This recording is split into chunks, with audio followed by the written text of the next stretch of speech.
G'day, legends, and welcome to the Celtic Down Under podcast. I'm your host, Jared, and joining me tonight is the full house from our podcast. We've got Sean, we've got Shane, we've got John, and we've got Liam.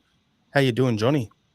I'm doing good. Yeah. New year, so I've been going through that really horrible thing of budgeting and expenses and every single transaction, and oh god, yeah. So that's been a lot of my spare evenings has been going through financial shit, which is I might as well pull my hair out, to be honest. It's horrible stuff, but yeah.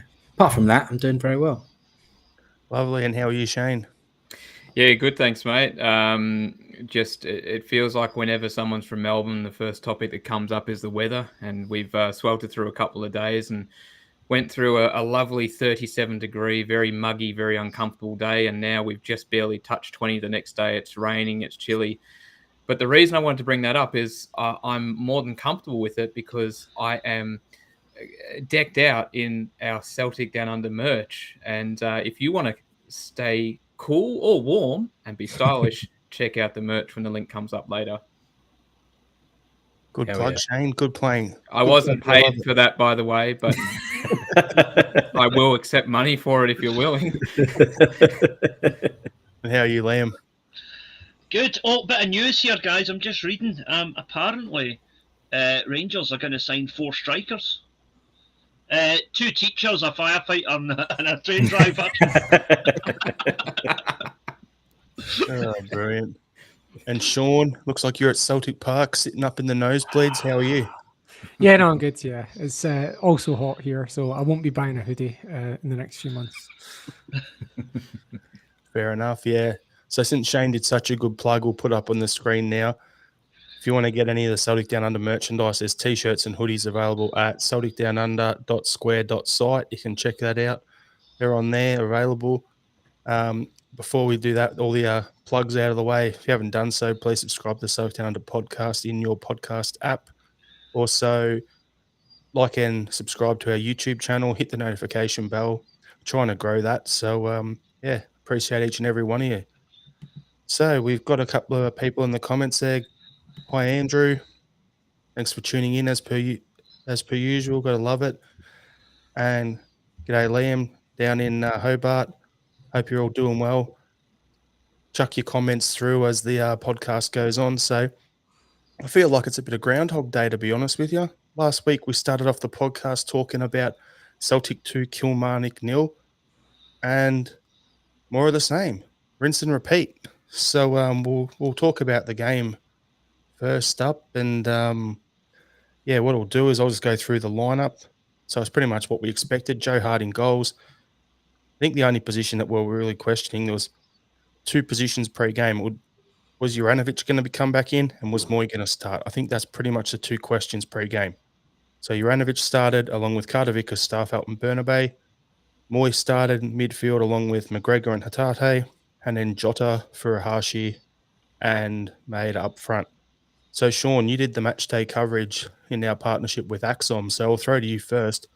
What was your overall thoughts on the game? And, Yep, so by the time I'd finished that match day coverage, it was 4 a.m. here, and I'd been awake for about 22 hours. So I was going a bit delusional at that point, I think. But yeah, it was good. In terms of talking much the same with the scoreline, it was certainly not much the same in the way the game played out. Kilmarnock kind of level pegged us in terms of chances. The only change we had was Juranovic, and one thing that you mentioned there was would Moy start, and it seems like that is very much Moy's jersey now, and it's up to Matt Riley to try and win his way back into the team. I know the pitch and the weather had a factor. Also, Kilmarnock players playing for their lives because it's, the biggest game they'll have all season would have also had a factor, and our quality showed through in the end. And to be honest, I think we should have had an extra goal from the Rio Hatate one, and I can talk about how the rules apply to that when we come to it. But yeah, I wouldn't say it was definitely far from comfortable, and Kilmarnock did play well, but we were more clinical than we normally are, and not normally, but than we have been in recent times. And good to get a cup final, even if it is against the annoying neighbours across the city. Yeah, what do you think of the game, Shane? Yeah, much the same as Sean. It was a pretty scrappy affair. I think it's fair to say.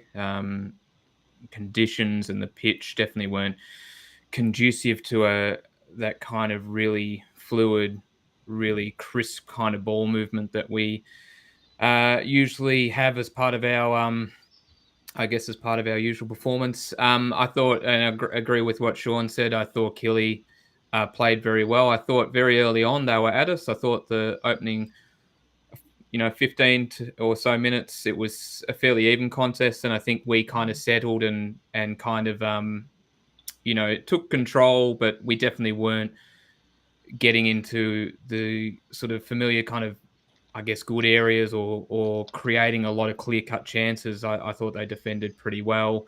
I thought the goal before halftime was pretty important, just to give us that, just to give us a little bit of breathing space going in 1-0 at halftime.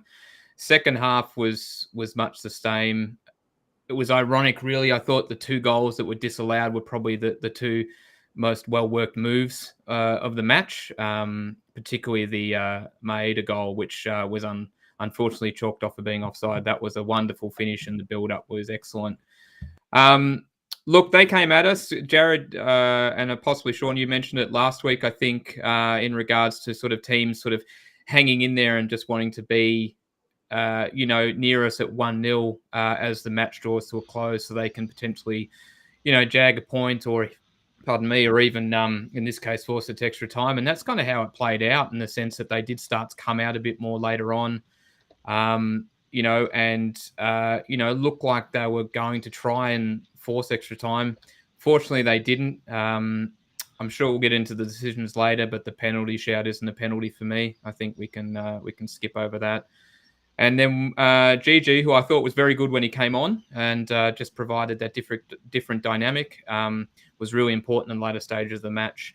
In the end, we deserved to win and we deserved to go through, but they were much improved compared to the week before at Celtic Park. Yeah, it's I was watching the game with my missus, and we're sitting there, and she's just like, "This is some really disgusting, the defensive way how they all park in the bus." And us as Celtic fans, we know it's a Derek McInnes team. That's what they were going to do. But yeah, as we we're talking last week, Shane, as you just brought up, like we're saying they want to try and hang around that one goal and snag one. And we've got a comment here from Edward Y of Oz saying Killy could have beaten us on another day, but on another day we would have had 4. So I appreciate what you're saying in the context of that game, especially with us getting that late second goal. But at the same time, there was like that one offside, which was like, I think the official measurement was a bee's dick offside when they showed the line difference. And then there was the other one. Like, I get the feeling sometimes when a goal goes in, it's like, I know they review every goal for VAR, but sometimes I look at it and think, are they trying to find a reason to take it off us? And that's what it seemed like to me watching the game on the weekend as well. But I don't want to sound all like a conspiracy theorist and all this sort of stuff, but it was an interesting game. It wasn't what I expected. I thought Killy would come out and play a bit more than they actually did. But I would say we got the 3 points, but I'm not a Hun. So, we got the win. That's the main thing. And us and Killy chopped up the pitch pretty good, which was pretty bad to begin with, for their game on the Sunday. Yeah, what you're saying there about what Edward was saying, rather, about could have beaten us another day. Until Sam Walker makes a save in the 83rd minute, that's his first save of the game. And, VAR notwithstanding, we've put the ball in the net 4 times by that point. So we're basically 4 shots on target, 4 goals, which is clinicism that we just don't normally display. So to kind of back up Edwards, I guess, and not just Kelly could have taken their chances. I think what he also means is on another day we'd be less clinical. So we were exceptionally clinical for what we've been in the last few months. And John, well, your take? Yeah, look, very much the same as everybody else. I was pleased to see how we played overall, I guess. I mean, at the end of the day, the result is all that matters. I think most of the chances that Kilmarnock had were probably lack of concentration on our part. I don't necessarily think that it was moments of absolute brilliance. Although to say that, like they did have good moments, but I do think it was more of a lack of concentration for us. I'm going to be honest, I'm a bit sick of talking about VAR, and I think the real hard pill to swallow is I think there was still part of me that thought that VAR might do us some good. And I think that's naivety, to be honest. And I think probably the generation of our dads and uncles and stuff have resided this fact a long time ago, and it's probably us younger ones that are like, oh no, you come on, VAR makes it fairer, blah blah blah, and it's just making the cheating more obvious, to be honest. And so I think it's just going to be one of those situations. Well, it's going to be the same situation we've always been in, which is Celtic has to play against 12 players, basically the team and the ref. So it's always going to be like that. So we just have to win games despite decisions not going our way, and that's probably what happened in that game. I think the player that I thought I focused on a fair bit was Burnabe. I can definitely see him having really good moments where you're like, Christ, this is why we bought him. He had a good season in South America before he came to us, so you can see where all that comes from. But I think he's still very inexperienced. I don't think this run is necessarily at the moment indicative of something where he's going to take the spot off Taylor. I think as soon as Taylor's fit, he's coming back in. But still, I think he's very hot and cold, but he's young and there's moments of brilliance. So really good crossing, really good attacking runs, all of that stuff. Defensive positioning is shocking. He's far too high up the pitch. And just, one-on-ones aren't great either. He gets beaten quite a lot. But, that was probably my player focus. Apart from that, I think it's just good to see us getting into the final, another final. That's great to see for Ange and for a lot of the young players as well. All right. Well, what we'll do is we'll go through some of the comments that people that have been coming through from guys tuning in. So we'll start off with Andrew Galea. The conditions were a leveler. If we've got any comments off the back of any of these boys, just jump in. And then we've got, just as you were saying, John, about Burnabe, so I'll bring up a few about him. So Vanessa McCormick, Burnabe and Starfelt with the ball scare me. Yes, very much so. Yeah, you'd reckon Kobayashi's going to get his chance, isn't it? Yep. Andrew Galea, they targeted Burnabe. They definitely did. That was they very did it obvious. last week as well. Yep. They did, particularly in the first half, and that brings me to this one. Kyle Lafferty helped them for 45 minutes. He was the guy more targeting him in both games, trying to go there and just build him up a bit. Mm. Yeah, but Danny Armstrong was good as well. He should have scored that back post chance, and he was absolutely rinsing Burnabe in that first half. It's a bit of a mixed bag at the moment with Burnabe because, and there was a moment in the second half that really encapsulated it for me. He played a really poor back pass to Starfelt, left it way too short. The Killy player nipped in, and I'm pretty sure that, unless I'm mistaken, that's the shot that Hart had to save. I might have that muddled up, but they definitely went forward and nearly created something from it. And then in the very next phase of play, he played this wonderful ball through to Maeda from deep in our half to release him. And it's like, that's it right there. You've got that moment of sheer kind of, what's he doing to, that's brilliant. And now it's kind of like that when you hear that between your best and worst, that gap between your best and worst. And we're kind of seeing it in that context. And hopefully we can minimize that gap between the two so it's more consistent. There's definitely something there. Most certainly the left side is a problem. The Starfelt comments are interesting because, theoretically, if he gets caught out of position or needs cover, it's Starfelt on that left side that's covering him. Now, I know that he's part of a solid back two with Carter Vickers, but there's still those moments where you sort of go, you just sort of shiver a little bit when he's got the ball or when he's passing. So with Burnabe and Starfelt essentially backing him up, I think you can see why Killy did target the left side, or our left side, I should say, and it wouldn't surprise me if we see that going forward. But as Sean said, I think Kobayashi's not far away from actually getting a shot at that left-sided centre-back role. I think Oh, Postecoglou said in his press conference today that Kobayashi did a pre-season camp before he signed for us. So he's before he came in. So he's actually should be match ready about now. Mm-hmm. Yeah. For the first time watching the game, I watching us play in a long time. I channeled Sean. I was watching Starfelt, and I'm like, I would have rather Boyata. That's saying something. and yeah, it wasn't bad. He was a bomb scare. Anytime he had the ball and took 2 steps forward with it, I was panicking. Yeah. And yeah, that was on Saturday's game. That's what I was thinking with that. But yeah, well, a couple more comments we'll bring up. So just on the back of what Shane said, I think I very much think heart and a bit of luck kept that game from being very difficult for Celtic because of some of Burnabe's poor decisions. Andrew Galea, the final thing on Burnabe is it's Burnabe's big opportunity unless he plays himself out of the side. Yeah. I don't want to even do he's a young kid or whatever.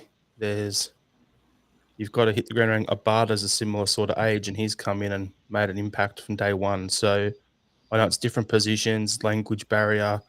For both of them, all that. There's no excuses.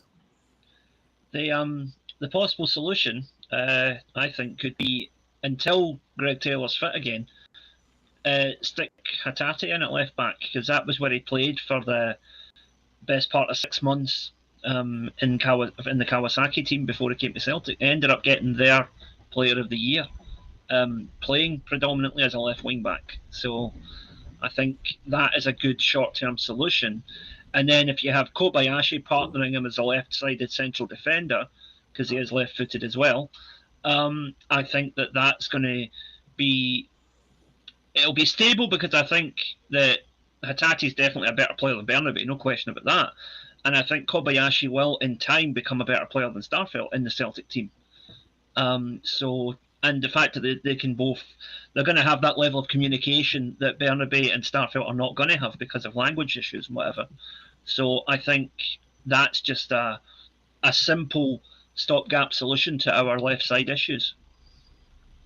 See if that does happen, though, right? Surely that's worst case scenario for Burnabe. That's him getting loaned out and, on very thin ice and stuff. If you've already got a left back who, at whatever level he is, if you shove a centre mid in there, just to, like you say, as a stopgap, that's the end of Burnabe for a while, for a foreseeable, right? Surely that's getting loaned out, and best luck. If you don't make it, you don't make it. Thing is, though, even before Greg Taylor got injured, some people were asking that question. So he's had his platform to come in now. And, I would give him another couple of games maybe before we make the change. But he needs to really step it up, because, like you say, guys like Abada come into the team and take it by storm. Burnabe doesn't really have any excuses now. He's been in Scotland for 6 months now. He should be well enough acquainted with his teammates and the style of play to not be making the basic errors that he's making. So I don't want to be too hard on the guy, but I really do think that for the sake of ensuring that our winning run continues, sticking Rio Hatate in there might be the safe option. But the biggest criticism of Rio Hatate is that he makes too many basic errors with his passes. Like, literally everything that we say about Burnabe, you can say about Hatate. Like, gives the ball away too much. There's a comment tying up on that. There you go. So, like, I get your logic claim that he's done it in the past for a different team, but to me, it's just going to cause us some problems. When Hibs attacked the wing, when Hatate was at fullback, he got rinsed by I forget the boy's name, the winger at Hibs. But he went past him as if he wasn't even there. So I think I get what you're saying, and it will be fine in games like home game against St Mirren. It'll be, do you know what I mean, like much of when you're only really attacking, it'll be fine. But as soon as you get a winger stuck on him, like Fashion Sakala or Danny Armstrong, someone that's going to attack them, they'll get found out. And I don't know if Burnabe has necessarily done enough to kind of, because I had the same thought today, Liam. I'm like, well, could we put Hatate there? I don't think Burnabe has done enough to warrant that just yet. Like, there's no way that I would move him out of the way for Hatate just yet. But if his performances didn't improve on the weekends, then maybe. But no, I'd definitely give him, like you followed up at the end. I'd definitely give him another couple of matches to see how he goes. I think just to respond to what Sean was saying there, because it is a very valid point. I think the difference is that being a better all-round footballer, in my opinion, Hatate could grow into the role given 5 or 6 games before before the cup final or whatever. But if Burnabe needs to show a level of improvement before then to justify his place, because if not, then I do think that he's going to struggle to keep his place in the team. So what I'll do is I'll just go through some comments here from Andrew Galea, because there's 3 of them, so I'd rather just read them instead of bring them all up on the screen. So it's because this is Burnabe's big opportunity, unless he plays himself out of the side, which you've already said. Teams have been targeting our left side since Ange came in. Taylor grew into it. Can Burnabe? We've got a good run of opponents coming up for Burnabe. So on the back of those 3 comments there, I agree with what he's saying. Yeah. And a lot of the question marks here isn't that we don't rate Burnabe. It's we haven't seen enough of him yet. And what we have seen of him has left the odd little question mark here and there, which is what's making us have this conversation. This isn't a witch hunt. I don't want him thrown out. We spent a lot of money on him. He's highly recommended. He's got a good pedigree. It's just a matter of, okay, can we get him in and get him to break in? Now, he's been here 6 months, like as you said, Liam.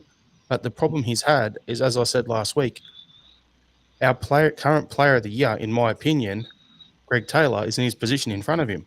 And he's moral to play every single week. So he's been here for 6 months, but he's barely had a chance to hit the pitch because of the form Taylor's been showing.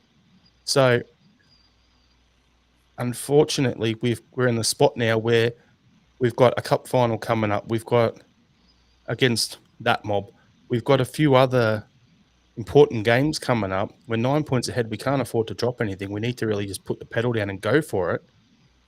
And we're all in the back of our minds going, is Burnabe, is he going to cut the mustard? For me, we'll never know unless we give him a shot.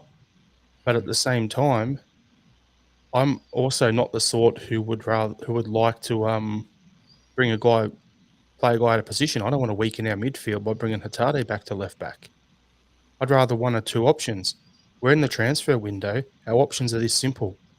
Either Juranovic plays at left back, Johnson's at right back. I know it didn't work at Ibrox, but that's one option. I don't want to go that way. I'd rather Burnabe. Second option, a little left field one. How's Liam Scales been playing? I know he's a left-footed centre back who can also play as left back. He's been starting week in, week out when he's fit for Aberdeen. How's he been playing? He's our player. Playing well. It's centre back. Exactly. From what I've seen, he's been playing well. It's centre back. Yeah, I know. I get that. But I'm saying, he's still our player. So that's another option. I don't really want to go on either of them. I think Burnabe needs to be given his run of games, and we've got enough talent to do that. But I'm just throwing some ideas here. I don't really want to weaken the midfield by playing Hatate out of position yet, though. Yeah, because Tate's been great in midfield for the last month. And another point as well is if you think back a year from now, there's the vast majority of Celtic fans would have paid Giakoumakis' taxi fare to the airport at this time last year.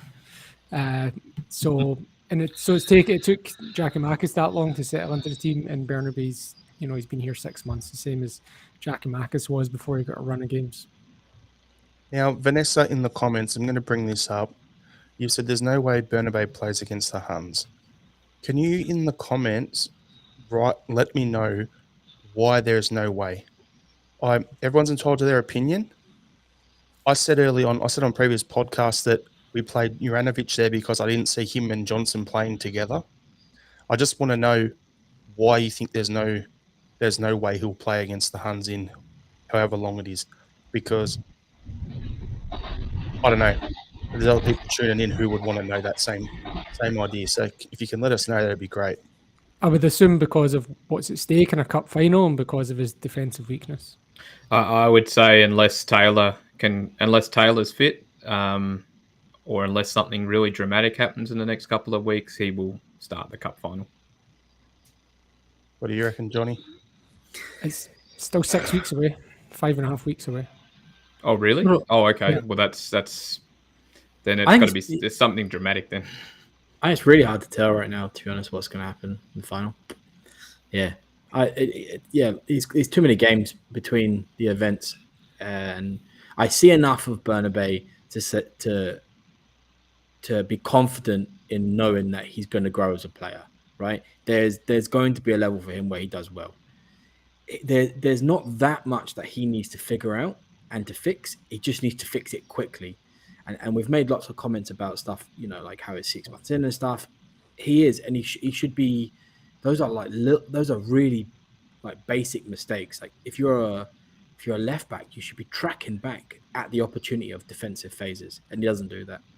So I don't know if that's a language thing. I don't know if that's a settling thing. I think that's just a young, not paying attention thing. So I think those are the sort of things that he needs to absolutely fix immediately. And then I just think it's surety he'll start.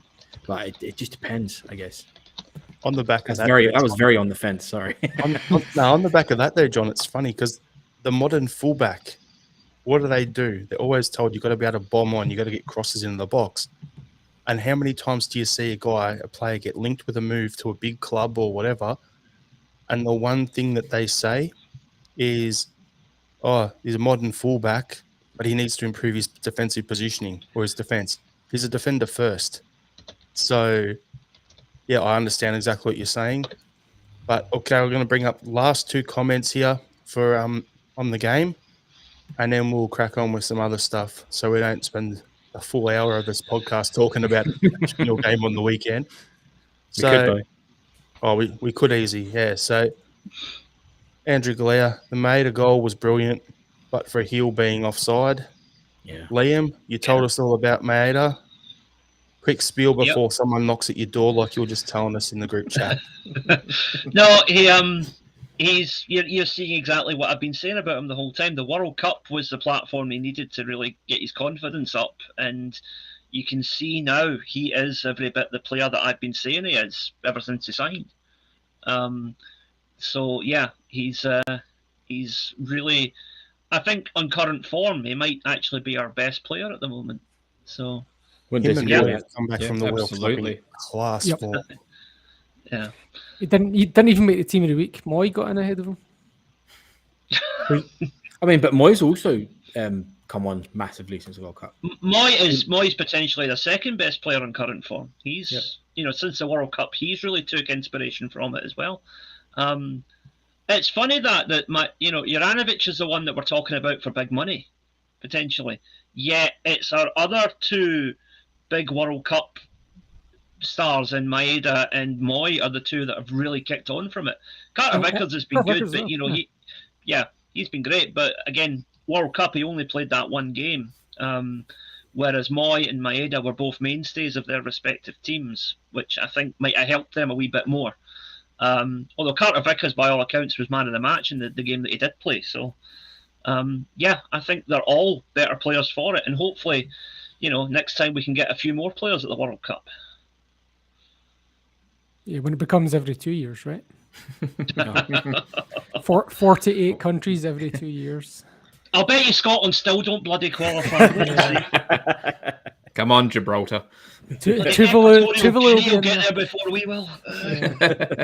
But just to back up your comments on Maeda, I don't think there's any question that he's probably been our best player since he came back from the World Cup. I agree Moy's been good as well, but I think Maeda and the form he's in probably eclipses Moy. You've obviously talked a lot about him, Liam, and you know exactly the kind of player he is and how good he can be. So this probably comes of no surprise to you. I mean, from someone who didn't know him very well, he always kind of had pace and work rate. That was always two non-negotiables. But he just looks so dangerous at the moment. He looks like every time he gets the ball, he's either going to finish or he's going to create something. And that's it. All you really want from your wingers who are playing out wide is that they're creating something, that they're causing the fullbacks trouble, and that they're making things happen. And every time he gets on the ball at the moment, he looks like he's going to make things happen. And it's an absolute credit to him because he was maligned fairly early on, or particularly early on this season. And, he's gone away to the World Cup. He's come back a completely different player. And, we're all the better for it. But it's wonderful. And it feels like his ceiling, he hasn't reached it yet. Like there's so much more to go, and I'm looking forward to seeing how he finishes off the rest of the season. And the last comment we're going to bring up is from Liam in Tassie. The pitch was awful for the National Stadium. Yeah. We all agree on that. And Andrew's over here, Andrew used to just berate everything about pitches quality because rugby league, rugby union, AFL, whatever would be played on the same pitches, and he used to hate it. And you just have a look at it over there. I understand weather conditions, whatever, but still, National Stadium, no games on it for like almost 6 weeks. I don't know what's going on. Can I just comment on the SFA statement about that? Where they put out a statement where they, like 3 or 4 times within a couple of paragraphs, used the term inclement weather, which I love. I absolutely love the term inclement in clement to describe the weather. And they're really just trying to obfuscate with big words what is just neglect of a pitch. So I'll just turn it around and point out that with a much smaller word that they are clowns, and I can see through it. Absolute clowns. I'll need that next time I'm writing a sick note. I have no get diarrhea. I've got an inclement arse. There you go. Yeah. We hadn't already named the podcast and we're just doing an audio one. I think that would have been the name of the podcast, Inclement Arse. Yeah. There's probably a bunch, like 50 to 60% of people in Scotland reading that. What does that mean? Okay, checks out. Take their word for it. All right, so we'll jump on to our next topic. So we're going to talk about the transfer rumours that have come up in the last week. So I'm going to start off with this comment from Vanessa, directed at you, Liam. Mm-hmm. Hey, Liam, I thought you said a Japanese team wouldn't buy GG. I did, and they haven't. So yeah, the thing is about this Urawa Reds thing, it's only the Daily Record and Giacomakis' agent that are keeping it going. Nobody in Japan is talking about it. None of the reliable sources of information here, your Dan Orlowitz, whatever, are talking about it. The Daily Record seems to be basing the entire thing on a couple of tweets from unverified accounts in Japan that are tweeting in English about football. No, just it's no. I'll be extremely surprised if it happens because, one, Urawa do not pay that much for a player, and with the greatest respect to Giacomakis, they especially don't pay that much for a reserve team player at the moment, which is what he basically is. They don't, they could get players of similar or better ability in and around Asia for a lot cheaper. It just does not make sense for them at all. If Giacomakis is having issues settling in Scotland at all, going to Japan is going to be even more alien for him. Urawa's pay structure will not be, it certainly won't be any more than he's getting at Celtic. It might be a good bit less. There's just no way that deal can happen. It just does not make financial, logical, or common sense in any way. I'm seeing that Nagoya paid 11 million euros for someone 5 years ago. Joe. Yeah, that was a one-off. That was the closest to that is something like 5.8 or something. There's nothing even close to that from what I can see.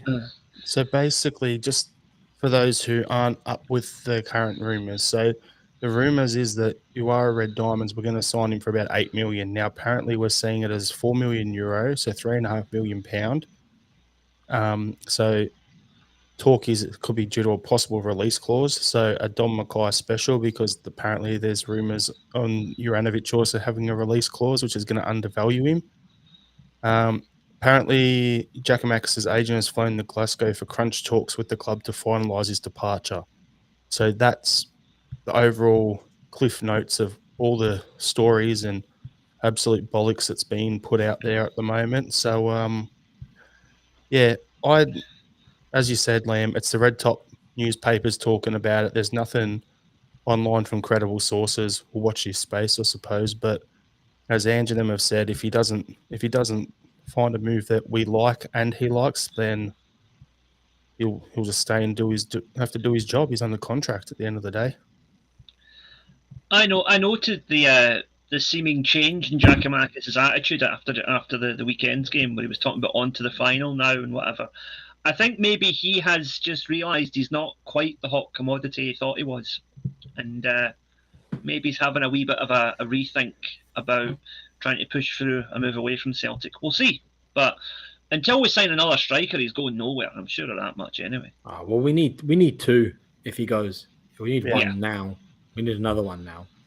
But yeah, there's lots of factors in it, right? I think you're right, Liam. I think he's probably maybe not just the hot commodity stuff, but like he's 27, 28, and this is probably the biggest team he's going to get. You know, Champions League football and all that exposure and all that stuff. He's not going to get an equivalent of Celtic, so he might get a paycheck, but that'd be it for him, to be honest. Yeah. And he won't get the paycheck at Urawa. He would have to go to America or something to get a bigger paycheck. Yeah, with their marquee policy. I think Japan has a similar policy, right? Yeah, but I think Urawa have already got a couple of Brazilians in their squad, so they might. I think they've already covered that area. All right, so I'm going to bring up a comment here from Michael Ross where he's saying, didn't the Daily Ranger say GG was having a medical with Urara? It's just garbage to unsettle Celtic. Yet Exactly. again, stock standard. And now Andrew Galea is it off season in Japan and Korea now, Liam? Yes, the season typically runs from March until November in Japan, and as I understand it, I think Korea's about the same. Yeah, as The domestic cup sometimes runs into December, but no, there's no league games now until March. So speaking of Korea, we'll just jump over. So Celtic are out of the running for Cho Gyu-sung, apparently. But then there's a rumour that we've put in an improved bid for Hyung Kyu from Suwon Blue Wings. So apparently that was one we were linked with earlier. That was the guy who come out and said that he wanted to move a little while ago. If only I could read Korean, I'd be able to decipher that whole article. But yeah. So as you were saying, John, that ties into one of the other things on our run sheet where Ange come out and said he wants to bring in at least one more signing this window. Yeah. Has to be another striker even before we replace GG. I think we all agree on that. Yeah, 100%. Yeah. Sorry, just to address Andrew's comment there. Yeah, I think Cho has basically bottled it. I think he's got cold feet about moving to Europe. It seems to me like he was, had a good World Cup and thought, right, let's bring it on. But now he's realised that he doesn't quite have the. I mean, he is basically he's a kind of a sort of a boy band type star in Korea as well as a footballer. And I think he realises that if he moves to Europe, he's giving up all of that publicity and Instagram stuff and whatever as well. And I think maybe he's just happy to stay in a smaller league and be the big fish. I'm just going to say it. He's staying there he's staying in Korea for the skirt and the K-pop lovers. There you go. That's pretty much it. In fairness, I've been to Korea before, and the women there are quality. So I don't. But he's not been to not as good as my lovely wife, obviously. But good save. I don't blame him. He's not been to the pubic triangle in Edinburgh, though, so we need to get him over. Picture of him sitting in the floor with a pizza supper, 10 p.m. at night. That's what we need. Oh dear. Celtic captain material. Brilliant. Oh God. All right, so we'll jump on to the last two transfer rumours we're to talk about. So there was news coming out. I'm just going to bring it up on my phone because I cannot pronounce this guy's name for the life of me. A midfielder from Western Sydney Wanderers over here in the A-League, Callum Neuwenhoff. I think that's pretty much how you say it. Shane, you've seen him play earlier this season against Melbourne Victory. A bit of a midfield destroyer. The rumours are that he would be the long-term Moy replacement at Celtic and that we would sign him and send him back to Western Sydney for the rest of the A-League season. What are your thoughts on that, Shane? I think it'd be a good signing. So he was initially at Sydney for a few years under their youth program. I can't remember what injury he had, but he was injured and he missed a good chunk of games over the course of, I think, 1 or 2 seasons. And then he made the move to their crosstown rivals, Western Sydney Wanderers. He's come in this season. He's had a bit of an uninterrupted preseason. I think he's played every match for them. And I didn't really know much about him, but I got to see him firsthand maybe a month or two ago. And he was excellent in a game where, Western Sydney had set up against Melbourne Victory to be pretty defensive, to kind of ride out or sort of have midfield control, but ride out waves of attack. I was swiping. He was at the... Wait, who was that? I think that was Callum. You know those little videos on the side of the phone ad? I was looking at the thing from Callum, and as I scrolled, it just started playing. Oh is he commenting on his transfer rumor? Is he? Is that Callum? No, he was very impressive. What was most impressive about him? Well, there were two things really that stood out. He sort of played in the middle of the park. I agree with the Moy comparisons in the sense that he's very good on the ball. He's a smart thinker. You can see that by the way that he plays. But that also extended to his defensive capabilities. So he was very good at dropping deep and playing in that sort of pivot role against us. He won almost every duel that he had that evening. And he was very smart, particularly late in the game. He knew when to take a yellow when we were on the break. Like you can tell he's a smart footballer. So there's a lot to like about him. I think from memory he's only 21 or something like that. So the age bracket, the ceiling's huge for him. So I would next month. Oh, he's only a pup. So he'll be one that if we can get a hold of him, I think would be very exciting going forward. So I'm all for bringing him on board. Very exciting prospect. That's it. Raid the A-League. Bring in Marco Tilio as well while we're at it, and loan him back to City for the rest of the season. And then the third striker, I keep saying, yes, Andrew in the comments, still pushing for the boy from Melbourne Victory. Get Nick D'Agostino in. That's not happening. He's off to Viking in Norway, I think. Okay. So he's effectively gone. That'll probably be announced the next couple of days. Sorry to burst I don't care if you're a Viking, get that axe at the dartboard. Anyway, moving on. I don't get that. I had no idea either. Over our heads. I don't care if you're a Viking, get that axe at the dartboard. He's walked in and thrown an axe on the dartboard because he's a Viking. What? Oh, Jesus Christ. I give up. Right, I give up. Move on.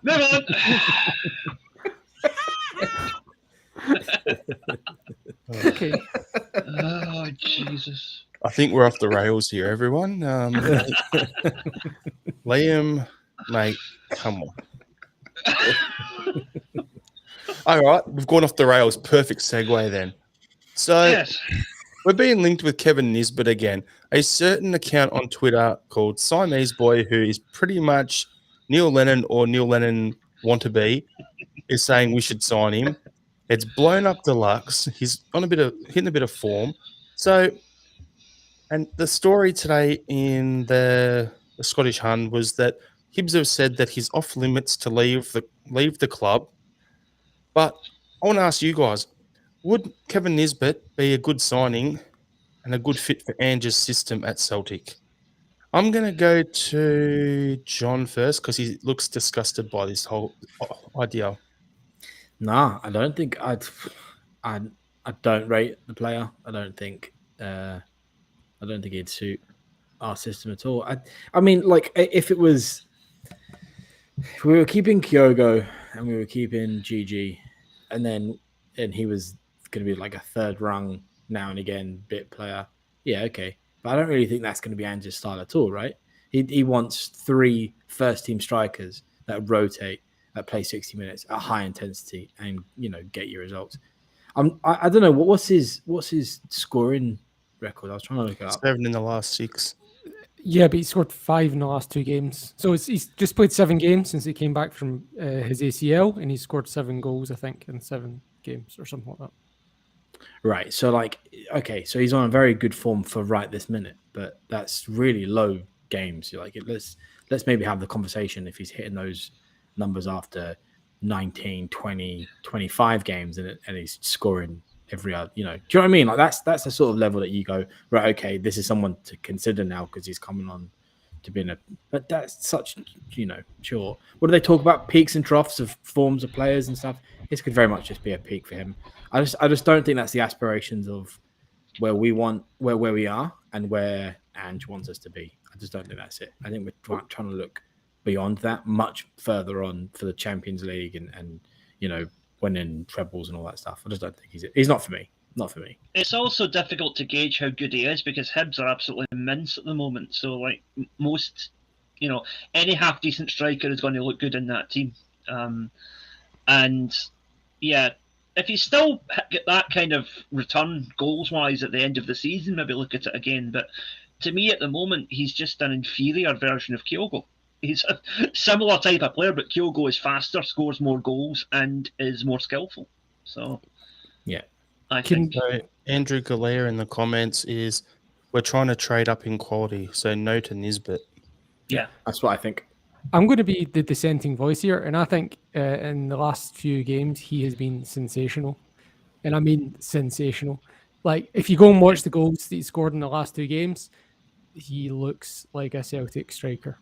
Like based on his last few games, he is the best striker in the league outside of Celtic. And that includes any teams in blue in that assertion. He has looked amazing. If you go and watch the equaliser he scored, it's on if you watch my 10-minute roundup, I've put it on there, the goal that he scored at the weekend, the equaliser in injury time against Dundee United. It was a very, very good goal. And he's done it out of absolutely nothing. Like it's just a long ball into the box, completely hopeful. And he's taken it down, taken on like 3 or 4 defenders on his own and scored an absolutely improbable angle. The goalkeeper's no chance. He has looked outstanding. I'm not going to lie. So right out of seven games though, whatever it is, would you put a punt on him for like $1 million or 2 or something like that? Oh, easy for that money. But I think Hibs will be looking for Hibs will be looking for 5 or 6. That's the problem. Nah. So that's where I was going to say, like, I'm agreeing with a lot with what you're saying there, Sean, but at the same time, I'm like agreeing with what a lot of the people in the comments are saying, where we're trying to upgrade and it needs to be a better standard than that. So signing a Hibs striker, the last few we've signed have been absolutely nuts. So Nisbet's not that.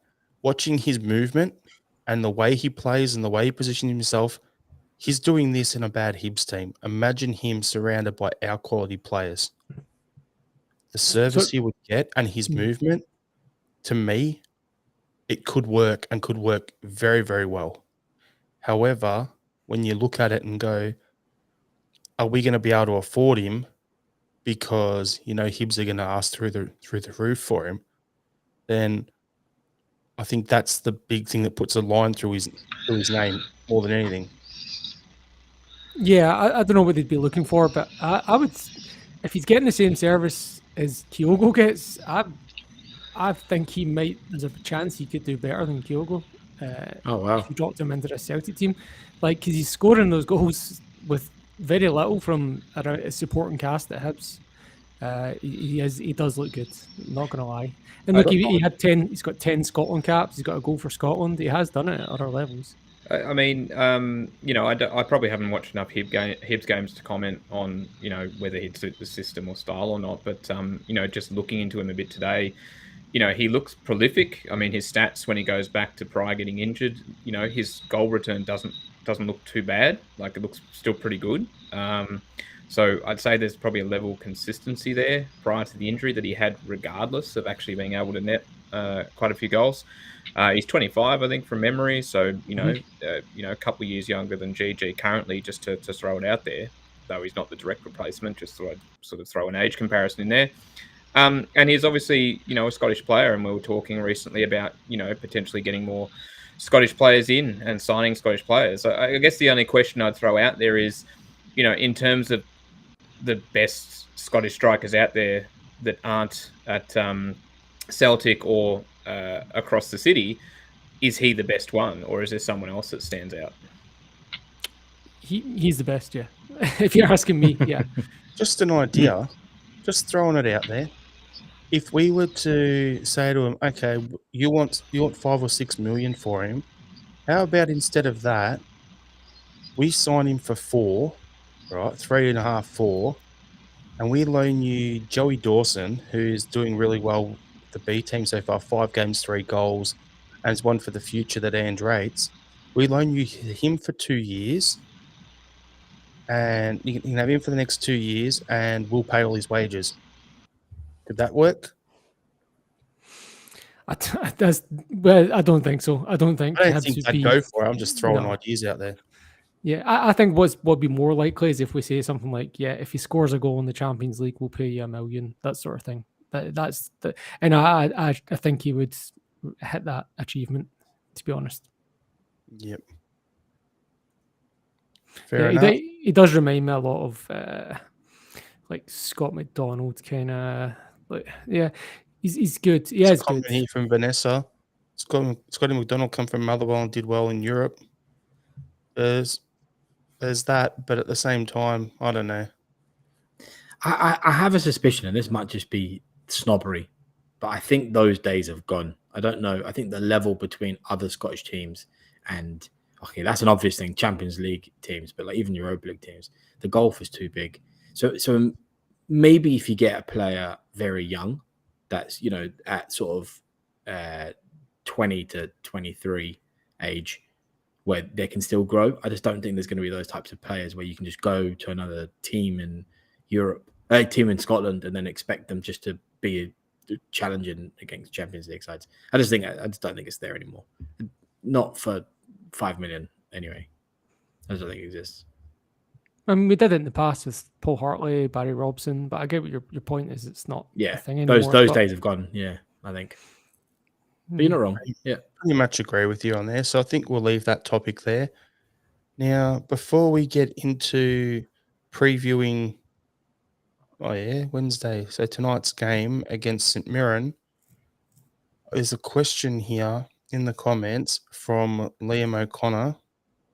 Should Celtic have a connected team in Australia to bring on talent, like Northern Spirit used to be in the NSL, but successful? So for those who don't know, Northern Spirit in the NSL was owned by a dead club from across the city, and their manager at the time was Graham Arnold, who's now the Australian manager. That is why I did not like the guy. I can hold a grudge because I think he's an absolute flog, but you don't need just one reason, Jared. There's plenty of reasons to dislike him. I think honestly, so you're telling me that the zombies used to own the spirits? That's some Ghostbusters level shit there, man. Really? Yeah, 100%. So for me, I look at it and go, that'd be great. There was talk a few years ago about us setting up a club and having an affiliation with a team in America as well in the second tier, not in the MLS. I think it was like a team in the Carolinas or something like that. Vanessa has just absolutely nailed who I was going to say for my pick, which was Newcastle Jets with the Arthur Pappas connection. Used to be Ange's assistant. I think that is an absolutely perfect one because Newcastle is a club that is actually broke in terms of their owners are gone. They're subsidised by the league, so they are for sale. If Celtic was to come in, you could pick them up for a couple of million and then off you go. And they're a good community club in Newcastle. They get out there in their community, which is what we were founded for, feeding immigrants. They're a good community club. I think that was actually the first one that popped into my head. I would have said Central Coast because of their youth system. Sorry, Sean, to cut you off. Sorry, but I don't really want us with the sauce bottles at our stadium.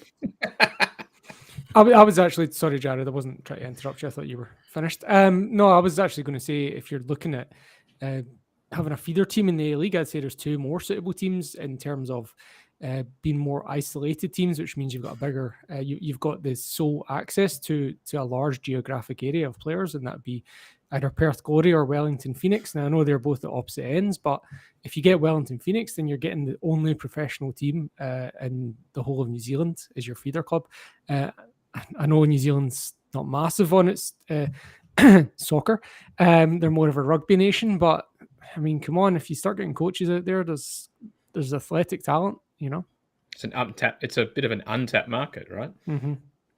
And Andrew in the comments has said it would be a good path for B team players to get a season in the A League. The only problem Good idea. With that, if you're going to send some B players out here, you only have 5 visa spots, so non-Australian or New Zealand players allowed. So if you were to buy one of them teams and then say if you wanted to send a Bosun Lawwell out to play a full season of senior football, or a Toby Oluwayemi, or someone like that, or an Owen Uto, or someone like that, great.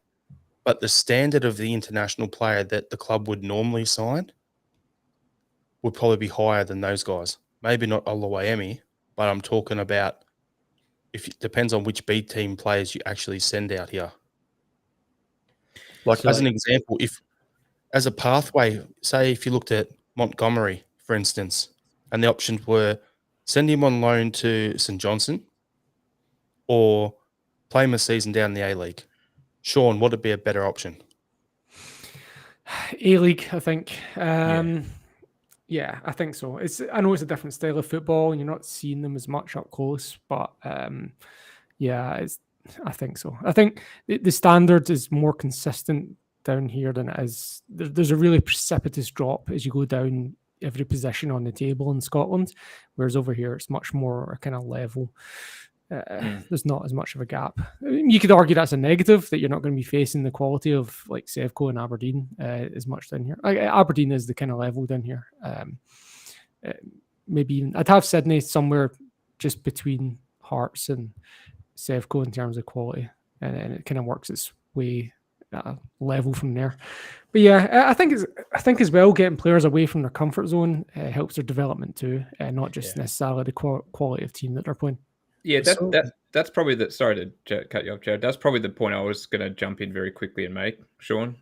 Was just that you're getting out of the bubble, and you're away from that bubble, and if you're actually at a team that is effectively run or controlled by Celtic, you're more than likely trying to implement or learn under a style that will see you go back to Celtic and either be part of the first team or contribute.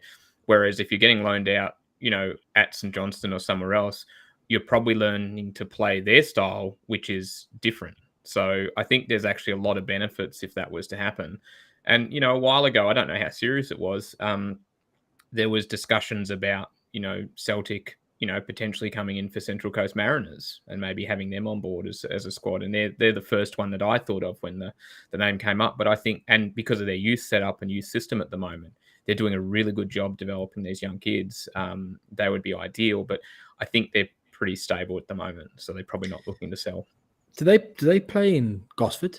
Is that yes. what that right? Yeah, that's one of the most beautiful stadiums I've ever seen. The sauce bottles are the most beautiful part, mate. The inflatable sauce bottles. If no one, sorry, Jared, go ahead, mate. No, what I was going to say is there's a couple of comments here. So Liam here is like, Newcastle Celtic sounds good. Yeah. We've got, when I was talking before about the quality of players, Touche, Andrew Galea, Victory maybe, Newcastle can't afford decent overseas players. And then there's a comment here, I had to bring it up, love it, from Liam and Tassie. We could start a rival with the Orange Queensland Raw. Queensland Raw was run by Bob Malcolm and had Craig Moore there and a bunch of other ex-Huns. So, yeah, that actually makes perfect sense. And then Andrew Galea, if Celtic ain't part of the club, they can push their own players through that club. Now, what I wanted to say, what you guys said about getting them out of the Goldfish Bowl, I actually think that transfer for Jack Hendry, where he went on loan to Melbourne City, was the making of him. He came over here. Yes, he played 2 or 3 games, then did his ACL, but he was player of the week and man of the match in every game he played, and he got out and played in a good system, played similar, and then did his knee. But then he came back, went on loan into Belgium, and was playing a very similar style in Belgium that he was playing at Melbourne City. And what happened? And then off he's gone. So I have to bring this up here because when I just brought up Craig Moore, Liam and Tassie, my son had a fight with Craig Moore's kid in the tunnel in the 2009 game. Absolutely brilliant. But yeah, well, I think it's a good idea. It'd be worth looking at. Even if they're just like Central Coast Mariners, a club that, as you're saying, Shane's got a really good youth academy. That was the first club I thought of. Newcastle Jets is the other one I thought of because they're a bit of a poor club and, they are for sale at the moment. That could work as well. At the end of the day, it's something that'd be worth looking at. if we're currently spending £2-3 million on our academy and we're not getting any buyback from it, it wouldn't cost much more than that to buy an A-League club over here at the moment and run it. So, yeah. I'm just going to jump in very quickly just to back up what Johnny said before. So for those who don't know about Central Coast Mariners, they play at this picturesque stadium in Gosford, which has a name that escapes me now. I can't remember what it's called now. It's got a sponsorship. Blue Tongue Stadium. No, it's something else now. I think that's the traditional name for it, but it's got some other sponsorship. But it's a wonderful stadium. One end is looking towards a lovely mountaintop. The other end is looking out onto the picturesque, I'm pretty sure it's Brisbane Waters, which is not in Brisbane, by the way. But because they're sponsored by Master Foods, at the end that looks out onto the water, every game they inflate 4 giant sauce bottles. So you've got your sauce bottle, barbecue, mustard. And not only that, whenever they score a goal, they've got a cannon that goes off and lets off a firework. So if anyone's got some spare time, just Google Central Coast Mariners and realise the A-League's a pretty awesome league. The stadium, according to Wikipedia, is Industry Group Stadium. Yeah. That's not. It just doesn't ring the same as Blue Tongue Stadium. No, Blue Tongue it is. All right, so quickly we'll get into it. So Celtic are playing St Mirren in the league tonight. I think we're up and about for it. Got to get that win because last time we played them, what happened? For me, I think we'll go full strength squad tonight because we're playing a cup game on the weekend against a lower league team. So, yeah, for me, no, nothing out of the question here on who will play. I would like to see Giakoumakis start though, just because of the way St Mirren play their game and defend. So, we'll be should be a good one. I'm thinking we're going to keep the run of 2-0 games going. What do you think, Shane? Giakoumakis for Kyogo is the only change for me. I think everything else will be pretty much the same. Maybe Forrest in for Jota as well. They're the only two I really can really see. And I think we'll win, I'm going to say 3-0. Sean? Yeah, I agree with you 2-0, Jared. It's interesting because the last time we played St Mirren, obviously they beat us 2-0, and the two worst players on the day were Moy and Maeda, who are two currently most in-form players. So this could be a good chance for them to get some retribution. It'd be interesting to see how it goes. But I think it is going to be a case of whenever we score the first goal, it's going to dictate how the game goes. And if it's still no after an hour, it's going to be squeaky bum time. And I still think it will probably finish 2-0. And there are 2 goal scorers, Sean. I've just decided. There you go. Johnny? No, I don't see any changes to the lineup because I think it's a league game important. We need 3 points. I am going to be ambitious and say 4-0. I'd probably like to see some rotation to the front 3, whether that's Giakoumakis starting or maybe seeing Abada start instead of Jota or something like that. But yeah, I don't actually think there'll be much change to the starting lineup. And Liam? I'll say we'll win 3-0. I don't think it would happen, but I would like to see us start Maeda through the middle and see how he gets on. Because that's what he does for Japan, and the form he's in at the moment, I think it could be very effective for us. So, but anyway, 3-0. I'm going to use what you just said there, Liam, and roll that into talking about Saturday's game. I think it is, against Greenock Morton in the Scottish Cup. For me, you're saying play Maeda through the middle. I'm saying that's the game to play him through the middle because against Greenock Morton, I want to see more Rocco Vada if he's fit. I want him out there. I don't want to full on go stupid with that, but I think that's the game where we could see Kobayashi make his debut. Starting debut. Starfelt can have a game off. Colmack could potentially, or Hatade could come out and Owada could make his debut. And that sort of thing. Just make a couple of little changes here and there. But for me, the Greenock Morton game, I think that one should be a 3 or 4. One where we win with 3 or 4 goals scored. But what do you guys think, Shane? Yeah, much the same. And I think that's probably the game where we might experiment a bit. I was just going to finish off by saying James McCarthy, CSC, let's go. But looks like he's still injured according to this. So No, he's back in training. Is he? Okay. That's what Postecoglou said today. Well, clearly my my app is not very up to date. So James McCarthy, CSC, let's go. Sean? Forgot he existed. Yeah, I think it'll be 4-0. I think we'll still start with a strong team because there's no midweek game following it. There's a big gap till the game on the following Sunday. So I think you will see, once we get comfortable, the likes of Vata and Lawwell coming off the bench, which would be very interesting. Johnny? I think it will be a strong team, but I don't think it will be ones that we would say that they're going to start no matter what. So I don't think, like, for instance, Kyogo will start. I don't think we'll maybe McGregor. Well, probably McGregor's obviously a stupid thing to say, actually, but we might not see Moy, we might not see Atate, but we're probably going to see Siegrist, all of those sorts of players. Johnson's probably going to get a game. I think Burnabe is going to stay on. We might even see Jens as well. Those types of players. So they're a strong team, but it's not going to be reserves, but maybe not regulars. A back pairing of Jens and Kobayashi. Yeah. Get it done. Could see it. And Liam? All I'll say is just be careful. What happened the last time we gave an Asian centre back his debut in a cup game. Yes. Right. Okay. So just let's not put too much on poor old Kobayashi's shoulders here. But no, I think we'll win 5-0. I think that we'll start with probably a similar team to what we're starting with tonight, but I think there'll be a lot of changes. 5 changes is all we're allowed. As the game goes on, once we're 2 or 3-0 up and the game's settled, give the likes of Kobayashi and Iwata their debuts. So yeah, I think it'll be a pretty easy game in the end, but we'll have to be careful for that first half an hour or so. Fair enough. So everyone, thanks for tuning in. We really appreciate the support as usual. If you haven't already done so, please subscribe to the Celtic Down Under podcast in your podcast app. If you're watching on YouTube, you haven't subscribed, please hit that subscribe button.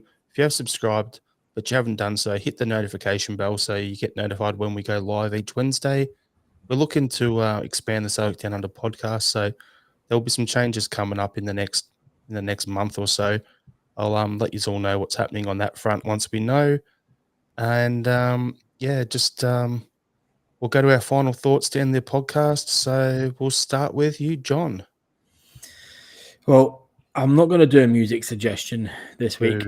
Boo, because I've been very much smashing the very progressive metal, and I'm not going to subject everybody to that. So instead, I'm going to recommend a podcast, which I've been doing a lot of driving recently, back and forth to like Tambourine Mountain and stuff in Queensland. Nice. So me and the girlfriend have been listening to a podcast called Full Body Chills, which is very, very, very good. It's like old school dramatized radio show sort of thing. But it's kind of like X-Files, I would say. A little bit supernatural, kind of like Black Mirror. But yeah, it's very well produced and the acting's very good. So, and they're not very long episodes; they're like 20-minute long, so they're good just to smash through. So if you fancy listening to a good drama podcast, give it a go. Shane. Well, I'll cover the music part of it this week. Sacrilegious, take it off. I know, and it's wonderful when you said that you mentioned you weren't doing music. I went, it's not for a current release. It's just news that hit my feed yesterday, which I'm very excited about. Which I hope others will share my enthusiasm. And that is, there will be a new Noel Gallagher's High Flying Birds album released in June. So we've already had a couple of taster songs, and the one released yesterday, titled Easy Now, which is a really, really good song. And like I said, I'm usually pretty praise heavy on Noel's work, but this one really deserves applauded. It's a really good tune. So looking forward to that album. That's June 2023. So roll on June. Sean? If you've not checked it out yet, can you please have a listen to my quickie episodes that is up on YouTube at the moment, and let me know what you think. I'm putting quite a lot of hours into it, so trying to make it better. So if anyone listens into it, just let me know what you think, and if it's worth all the hours of work, that'd be good. Thank you. And also Netflix recommendation, Russian Doll, if you've not seen that. Liam? Well, I just on a slightly serious note, my dad had a partial hip replacement at the weekend there. He's still in hospital at the moment, so get well soon, Dad, if you're listening.